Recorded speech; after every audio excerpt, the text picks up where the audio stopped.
The observation deck of the Koresh outpost hummed with the low vibration of recycled air and distant machinery. Darren Holt sat slumped against the reinforced viewport, one hand pressed against the deep gash across his ribs. Blood seeped between his fingers, dark and warm, staining the gray fabric of his utility suit.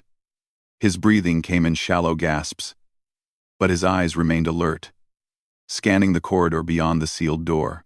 He'd been ambushed during a routine supply run to the lower decks. 3 Vrax mercenaries, armed and efficient. They'd taken what they wanted, data chips containing human colony coordinates, and left him for dead. A mistake, perhaps, or arrogance. The door hissed open. Darren's hand moved instinctively toward his empty holster before he recognized the small figures slipping through the gap. 4 of them, no taller than his waist, covered in the distinctive silver-blue fur of the Koresh species, cubs, juveniles who shouldn't have been anywhere near this section of the station. The largest one approached first, golden eyes wide and unblinking. The others followed, forming a semicircle around him.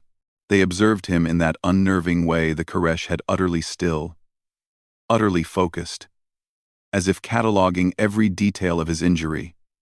His posture, his scent. Medical bay, Darren managed, his voice rough.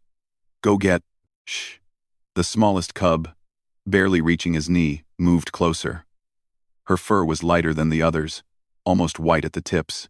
She tilted her head, studying the blood that pooled beneath him. You are Darren Holt. Human. Engineering specialist. He blinked. The Koresh cubs rarely spoke to humans. Their species was notoriously insular, keeping their young sequestered in protected areas of the station. Yet here they were. And they knew his name. That's right, he said. Listen. I need 3 Vrax, another cub interrupted, this one with darker patches around his eyes. Deck 7. They carried weapons, chemical projectile class. Darren's jaw tightened. They'd seen it happen. Or known about it somehow. The Koresh had abilities that humanity was still trying to understand, heightened senses, certainly. But also something deeper. An awareness that bordered on prescience. The pale cub Suri, he remembered now, from the engineering crew's roster, crouched beside him. Her small hand hovered over his wound, not quite touching. You stopped them from reaching nursery section. The data chips they took. You gave them false coordinates. He hadn't told anyone that. In the chaos of the attack, he'd managed to swap the real chips for doctored ones, gambling that the Vrax wouldn't verify the data before fleeing the station. It had cost him precious seconds he could have used to run, to hide, to survive. Smart, Suri continued, her voice soft but carrying an edge that seemed too old for her small frame. But they will discover the deception. They will return. And they believe you are dead. They're not entirely wrong, Darren muttered, pressing harder against his ribs. The blood flow hadn't stopped. His vision was starting to blur at the edges. The 4 cubs exchanged glances, some silent communication passing between them. The largest one made a clicking sound deep in his throat, and suddenly they were moving. 2 disappeared back through the door. The darker one began pulling medical supplies from his small pack, supplies that looked suspiciously advanced for cubs to possess. Suri remained at his side. She placed her tiny hand over his, pressing down on the wound with surprising strength. Hold pressure, she instructed. Breathe slowly. Count backwards from 100. What are you? 99, 98, 97. Her golden eyes locked onto his, unwavering. Count. Darren Holt, he counted. The pain sharpened, then began to recede as the darker cub applied something cold and stinging to his wound. The substance foamed, expanding to fill the gash. And within seconds, the bleeding had stopped. Advanced Koresh biofoam. Restricted technology that even the station's medical bay didn't have access to. You shouldn't have this, Darren said weakly. We have many things we shouldn't, the larger cub replied, his tone matter of fact. Our parents teach us to be prepared. To protect. The other 2 cubs returned, moving with purpose. One carried what looked like a communications device, far too sophisticated for a juvenile. The other had a weapon small, but unmistakably lethal. Suri stood, releasing his hand. She looked down at the blood on her palm, then at her companions. The four of them formed a tight cluster, their ears swiveling in synchronized movements, listening to frequencies Darren couldn't hear.